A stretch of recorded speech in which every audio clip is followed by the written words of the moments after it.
प्यारे बच्चों, पिछले लेक्चर में हमने प्रश्नावली 5.2 का क्वेश्चन नंबर 4 सॉल्व किया था और आज हम सॉल्व करेंगे क्वेश्चन नंबर 5। तो क्वेश्चन नंबर 5 में हमें ये दिया गया है कि दो फलन भागफल के रूप में है। पहला फलन साइन है और दूसरा फलन कास है। तो ये है साइन ए एक्स प्लस बी बटे में कास सी एक्स प्लस डी। तो सबसे पहले हम इसको y की इक्वल मानते हैं और उसके बाद दोनों पक्षों का अवकलन करते हैं। तो हम देख रहे हैं कि यहाँ पर दो दो प्रकार के जो फलन हैं वो भागफल के रूप में है। तो इस फलन का अवकलन करने के लिए भागफल नियम का प्रयोग करेंगे। तो हमने इसको दोनों पक्षों का अवकलन y का अवकलन dy/dx लिखा और इस फलन का x के सापेक्ष dy/dx ऑफ पूरे फंक्शन को लिखा। अब यदि हम इसका अवकलन करना शुरू करें तो हम जानते हैं कि भागफल नियम क्या होता है। तो ध्यान से देखना बच्चों, यहाँ पर हमने भागफल नियम का प्रयोग करके इसको सॉल्व किया है।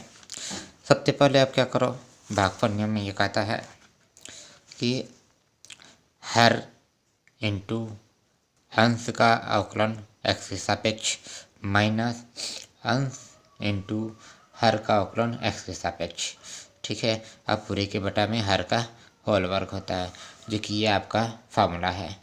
दो फंक्शन जब भागफल के रूप में होते हैं तो उनका अवकलन x के सापेक्ष दूसरा फलन यानी कि हर गुणे पहला फलन यानी अंश का अवकलन माइनस अंश गुणे हर का अवकलन।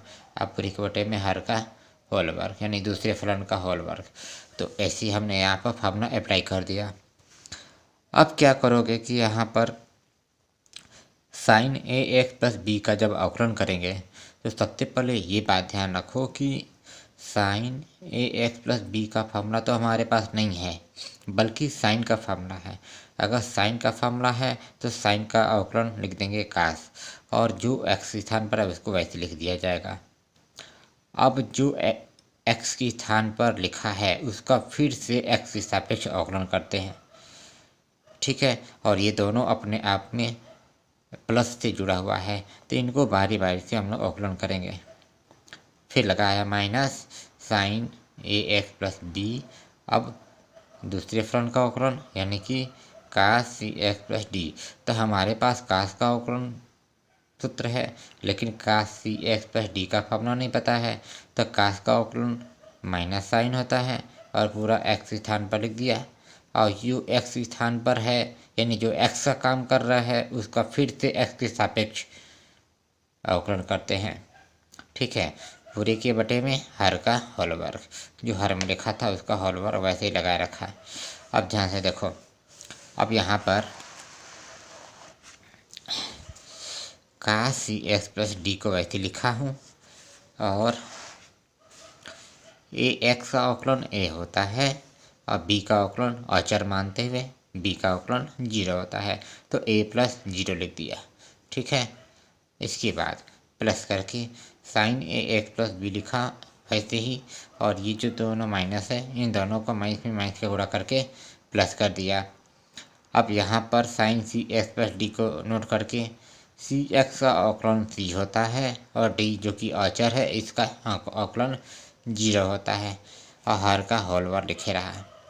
अब इसको थोड़ा और सिंप्लीफाई करते हैं। तो इसको और सिंप्लीफाई करने पर देखिए हमें क्या प्राप्त होता है, ध्यान दीजिएगा।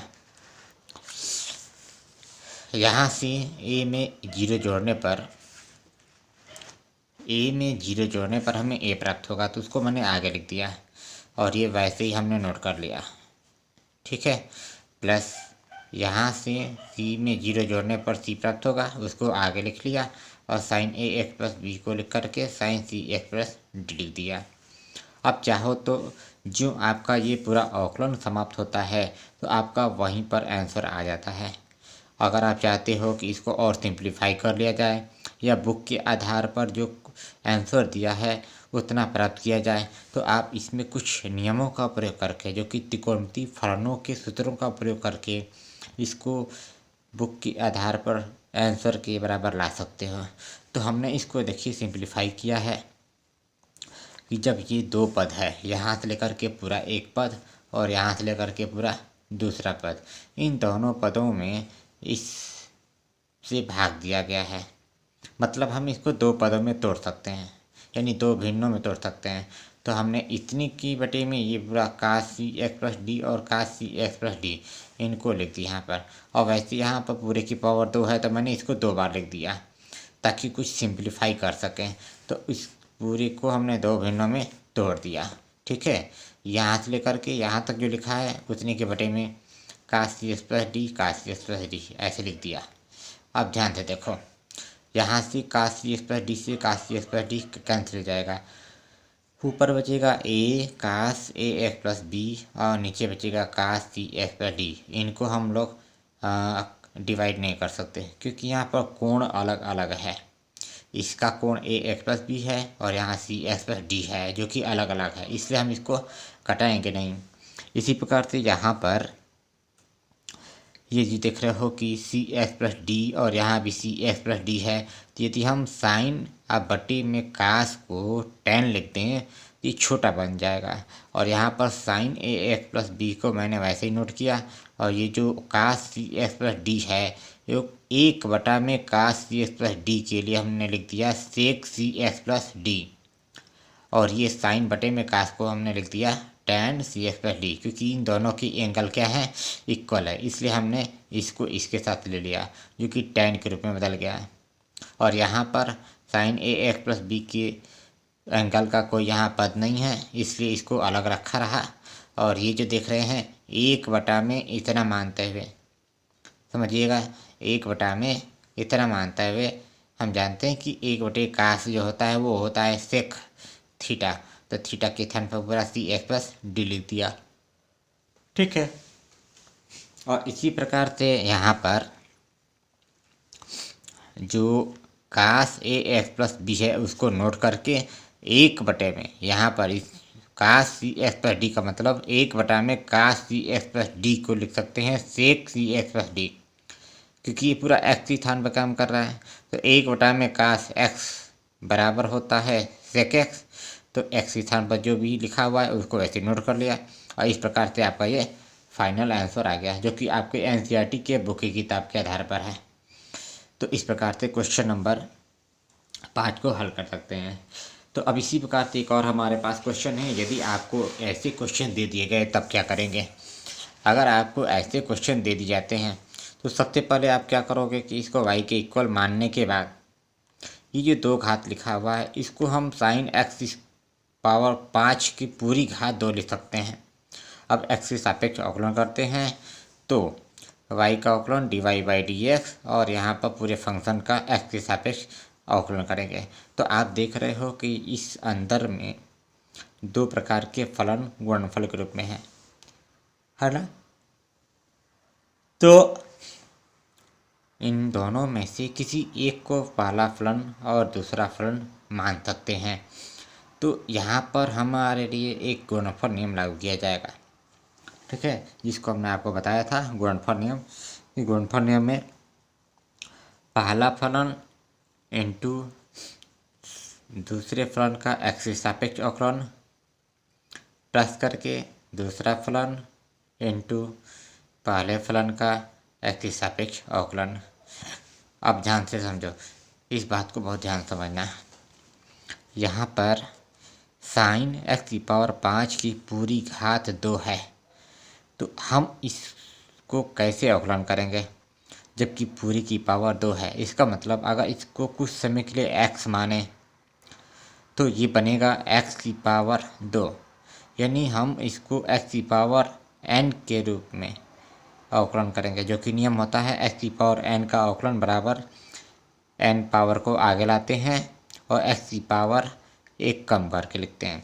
यानी कि ये हमने आपको फार्मूला पढ़ाया था, अगर कहीं पर लिखा हो x की पावर n और हमें x के सापेक्ष इसका डेरिवेटिव करना हो तो इसका फार्मूला होता है n x की पावर n माइनस 1। n को आगे लाते हैं और n में से एक घात कम करके लिखते हैं। तो यहाँ पर हमने ऐसे ही साइन एक्स की पावर 5 की पूरी घात अगर 2 है तो इसको कुछ समय के लिए x मानते हुए 2 को हम आगे लाएंगे, यहाँ लिखा। और इसमें से एक घात कम करने पर ये 1 घात बचेगा, यानी कि पूरी तरह से इसी को नोट कर दिया जाएगा। ठीक है, मैंने दिखाया है साइन एक्स की पावर 5 पूरे की घात 2 - 1, यह अवकलन का तरीका है। अब फिर दोबारा साइन का अवकलन दोबारा करेंगे। अब यहाँ से साइन का अवकलन क्या होगा? अब साइन एक्स की पावर 5 का अवकलन करना है। हमने तो अभी घात का अवकलन किया, अब साइन एक्स की पावर 5 का अवकलन, तो यहाँ लिखेंगे साइन एक्स की पावर 5 का अवकलन एक्स के सापेक्ष। ठीक है, अब लगाते हैं प्लस साइन एक्स की पावर 5 पूरे की पावर 2, वैसे ही लिख दिया। दूसरा, यहाँ पर कास एक्स क्यूब का अवकलन करना है एक्स के सापेक्ष, तो हम जानते हैं कि कास का अवकलन माइनस साइन होता है। हमारे पास कास एक्स क्यूब का फॉर्मूला नहीं है, तो जो एक्स के स्थान पर कार्य कर रहा है उसको वैसे ही लिखे रहेंगे। पहले स्थिति में जो दिखाई दे रहा हुआ है कास, उसका अवकलन माइनस में साइन और ये पूरा एक्स। अब जो एक्स के स्थान पर है उसका फिर से अवकलन करेंगे एक्स के सापेक्ष, यानी d/dx ऑफ एक्स की पावर 3। अब यहाँ देखो, अब यहाँ से ये हो जाएगा 1 और कास एक्स क्यूब वैसे लिखे हैं, और ये 2 यहाँ लिख सकते हो आगे। और साइन एक्स की पावर 5 का अवकलन होता है कितना? साइन एक्स की पावर 5 का अवकलन 5, यानी कि साइन का अवकलन कास होता है और एक्स यानी एक्स की पावर 5 इंटू, अब जो एक्स के स्थान पर है उसका फिर से अवकलन करते हैं, तो एक्स की पावर 5 का d/d एक्स के सापेक्ष फिर से अवकलन, माइनस ये माइनस यहाँ लगा जाएगा। ठीक है, और इस फंक्शन को वैसे ही नोट करके इस 2 घात को यहाँ लिखा जा सकता है, तो 2 घात यहाँ लिखा और इसका वैसे ही लिख दिया साइन एक्स की पावर 3 इंटू एक्स की पावर 3 का अवकलन घातांकों के नियम से, जैसे एक्स की पावर n के नियम से n को आगे ला करके n में से एक पावर कम करते हैं, तो 3 को आगे लाया और एक घात कम करने पर x की पावर 2 आएगा। अब इसमें से जो आपको सिंप्लीफाई करना है उसको लेकर कर सकते हो। यहाँ पर 2 और ये जो हमने अवकलन किया है एक्स की पावर 5 को, तो एक्स की पावर 5 का अवकलन होता है 5 एक्स की पावर 4, तो जो यहाँ 5 आएगा वो 5 और 2 मिल करके 10 हो जाएगा। और बाकी सब मैंने वैसे ही नोट किया, समझ रहे हैं ना। और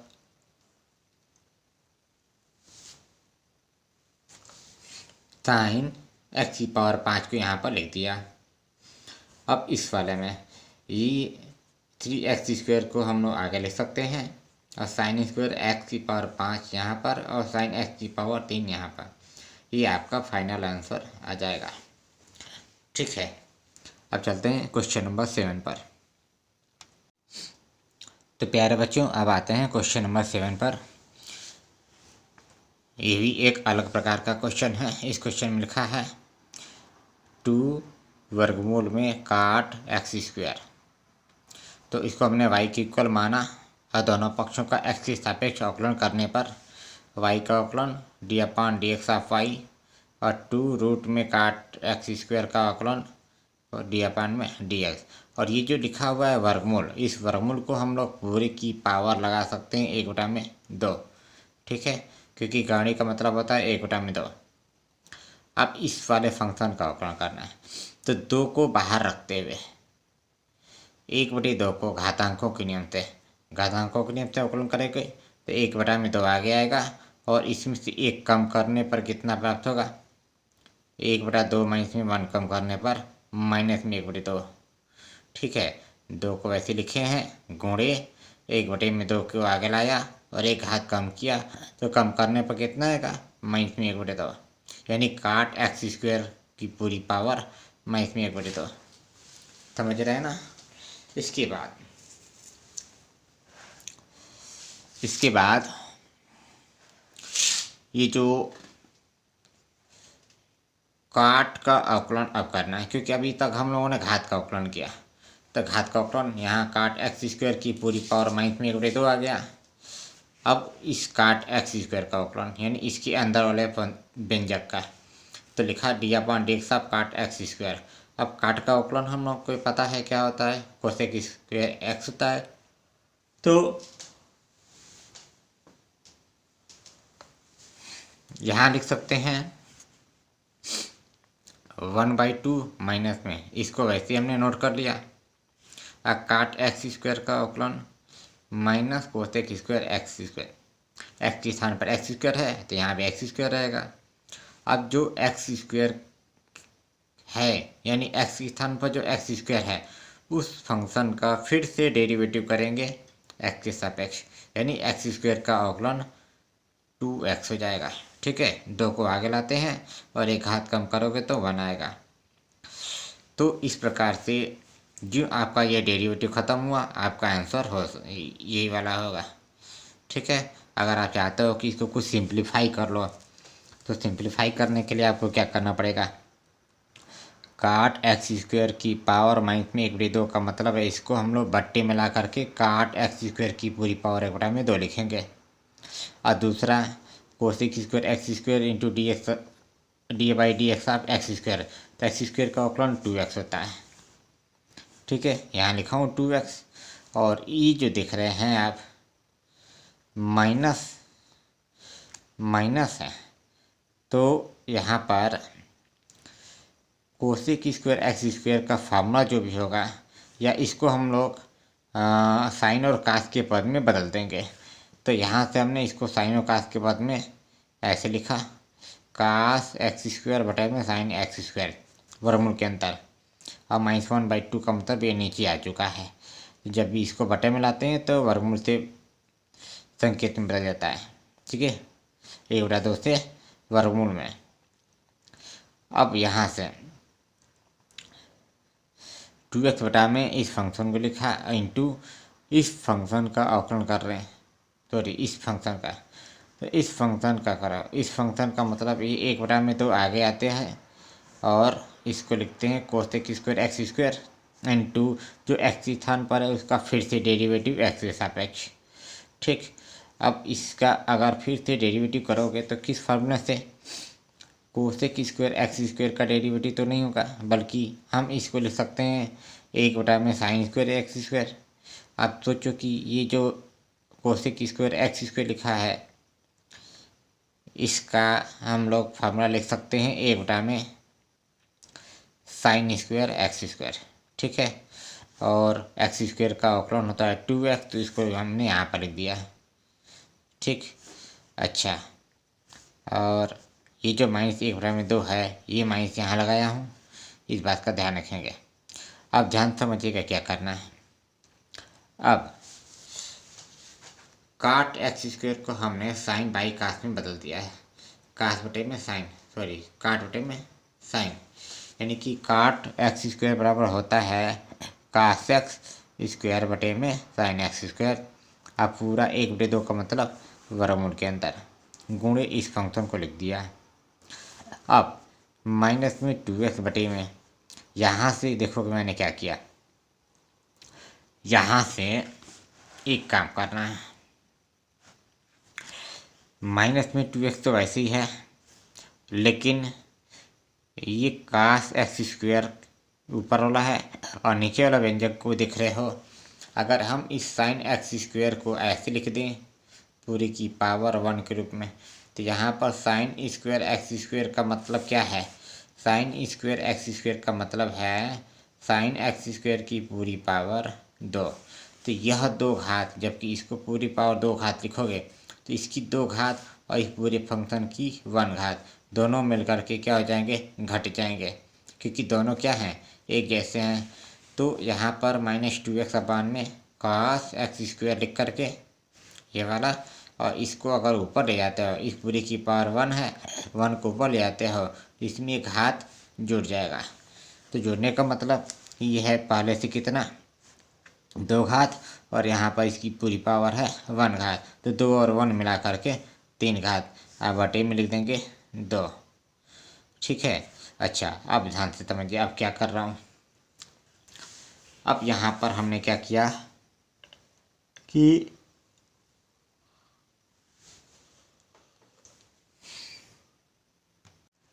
अब इस व्यंजक को जो कि कास एक्स स्क्वायर वर्गमूल के अंदर है और साइन एक्स स्क्वायर की पूरी पावर 3 में 2 है। अब बात ध्यान समझना। अब मैंने क्या किया, यहाँ से कास एक्स स्क्वायर बटे में साइन एक्स की पूरी पावर कितनी, यहाँ 1 मान सकते हो, पूरी की पावर 1, तो पूरी की पावर 1 का मतलब यहाँ भी 1 लगा सकते हो। तो इस पूरी की पावर 1 है और यहाँ पर हमने कुछ इस प्रकार से इसको जब हमने ऊपर ले गया तो इसकी घात जुड़ गई, तो ये हो गया साइन एक्स स्क्वायर की पूरी पावर 3 में 2। अब फाइनली यहाँ पर -2x बटा में साइन एक्स स्क्वायर। ध्यान देखना क्या हो रहा है, यहाँ पर साइन एक्स स्क्वायर, इसमें से एक घात को निकाल करके यहाँ लिख दिया साइन एक्स स्क्वायर। तो यहाँ एक घात निकालने पर क्या बचेगा, साइन एक्स स्क्वायर पूरी की पावर 2। ठीक है, पूरी की पावर 2 या सॉरी पूरी की पावर 2 नहीं, यहाँ पर मिलेगा 1/2, यानी ये पूरे वर्गमूल में आ जाएगा जब हम इसमें से एक कम कर देंगे। आप जानते हो कि 1/2 में एक जोड़ने पर कितना आता है, 3/2। मतलब हम इसमें से एक तो कम से कम निकाल सकते हैं, तो इतने को एक बार में यहाँ लिख दिया साइन एक्स स्क्वायर। अब बाकी जो वैसे लिखा है कास एक्स स्क्वायर वैसे लिखा हूँ, और इसमें से एक घात कम करने पर साइन एक्स की पावर 2 अब पूरे की वर्गमूल के अंदर रखेंगे। ठीक है, अब ध्यान समझो, यहाँ पर एक काम कर रहा हूँ यहाँ पर इसमें या इन दोनों को मैं आपस में मल्टीप्लाई कर देता हूँ। तो कास एक्स स्क्वायर में साइन एक्स स्क्वायर का गुणा क्या हो जाएगा, sine X square into cos X square, और यह वर्गमूल के अंदर रहेगा। ठीक है, अब अपनी तरफ से मैंने इसमें वर्गमूल 2 से भाग दिया और अंदर वर्गमूल 2 से गुणा किया। तो जब अंदर वर्गमूल 2 से गुणा करोगे तो वर्गमूल 2 का जो वर्गमूल वाला संकेत है वो इस वाले वर्ग से कैंसिल जाएगा, और यहाँ पर बचेगा ये जो वर्गमूल 2 है वो चला जाएगा ऊपर। तो यहाँ से फाइनली आंसर देखो क्या लिख सकते हैं, यहाँ से लिख सकते हो जैसे ऊपर हो गया है -2 वर्गमूल 2 इंटू एक्स पूरी की बटी में। ध्यान देना यहाँ पर बचेगा साइन एक्स स्क्वायर गुणा वर्गमूल के अंदर, इन दोनों को मिला कर क्या लिख सकते हैं, ध्यान समझो। ये एक प्रकार का फार्मूला है 2 साइन, इसको कुछ समय के लिए ए मानो और इसको कुछ समय के लिए बी मानो। तो 2 साइन ए इंटू कास ए बराबर होता है साइन 2a। मतलब कि यहाँ लिख सकते हो वर्गमूल के अंदर साइन, और यहाँ लिख सकते हो साइन ए यानी कि 2a। तो 2 इंटू ए का मान एक्स स्क्वायर है। ठीक है, तो इस प्रकार से ये आपका फाइनल आंसर हो जाएगा। इस प्रकार से आप इसको सॉल्व कर सकते हो। ओके, तो अब चलते हैं क्वेश्चन नंबर 8 पर। तो प्यारे बच्चों ध्यान से देखना, क्वेश्चन नंबर 8 एक क्वेश्चन बहुत ही सरल है, इसको बिल्कुल आसान से हल कर सकते हैं। क्वेश्चन है कास वर्गमूल में x, तो y इक्वल टू कास वर्गमूल में x मानने पर दोनों पक्षों का x के सापेक्ष अवकलन करने पर dy/dx बराबर कास वर्गमूल में x का अवकलन, जबकि हमें कास का फॉर्मूला पता है, कास वर्गमूल x का फॉर्मूला नहीं पता है। तो हम लोग क्या करेंगे, कास का फॉर्मूला लिखेंगे माइनस में साइन, और जो x के स्थान पर उसको वैसे ही लिख देंगे, और x के स्थान पर जो लिखा गया है उसको फिर से x के सापेक्ष अवकलन करेंगे। तो माइनस साइन वर्गमूल x गुणे d/dx ऑफ x की पावर 1/2, वर्गमूल का मतलब 1/2। अब 1/2 का मतलब कि x की पावर जब 1/2 है तो इसका अवकलन 1/2 x की पावर 1/2 माइनस में 1 आता है। ठीक है, अब फाइनली इनको सॉल्व करते हैं। माइनस साइन वर्गमूल x गुणे 1/2 और एक्स की पावर माइनस में 1/2। इसको घटाओगे तो कितना आएगा, -1/2। अब यहाँ से फाइनल को अगर सिंप्लीफाई करते हो तो माइनस वाले को प्लस बनाने के लिए 1 में इसको 2 वर्गमूल एक्स लिख देता हो। ठीक है, तो यहाँ से हो जाएगा माइनस में साइन वर्गमूल एक्स गुणे 1/2 एक्स की पावर -1/2। अब यहाँ से माइनस साइन वर्गमूल एक्स गुणे 1/2 इसको धनात्मक बनाने के लिए हमने नीचे कर दिया 1 में एक्स की पावर 1/2। तो इस प्रकार से ये आपका फाइनल आंसर आ जाएगा। आप चाहो तो इसको क्या करो, अंश को अंश में गुणा कर दो, हर का हर में गुणा कर दो। तो माइनस साइन वर्गमूल एक्स बटे में 2 से 1/2 में गुणा, 2 से 1/2 में गुणा, सॉरी 1/2 में नहीं, एक्स की पावर 1/2 है, यानी वर्गमूल में एक्स है तो 2 वर्गमूल में एक्स, इसको हम लोग लिख सकते हैं ऐसे। ठीक है, तो उम्मीद करता हूँ ये आपको अच्छी तरह समझ में आया है। अच्छा, यहाँ पर देखिए 2x की पावर 1/2 का मतलब 2 वर्गमूल में x। ठीक है, और ये ऊपर वाला माइनस में साइन वर्गमूल x, ये आपका आंसर आ जाएगा। आप कभी भी इस वर्गमूल x को वर्गमूल x से कैंसिल ना कीजिएगा, क्योंकि ये वाला वर्गमूल x क्या है, साइन का एक कोण है, और ये वर्गमूल x किसी भी चीज़ का कोण नहीं है, बल्कि एक प्रकार से सरलतम रूप में व्यक्त है। तो ये आपका आंसर आ गया।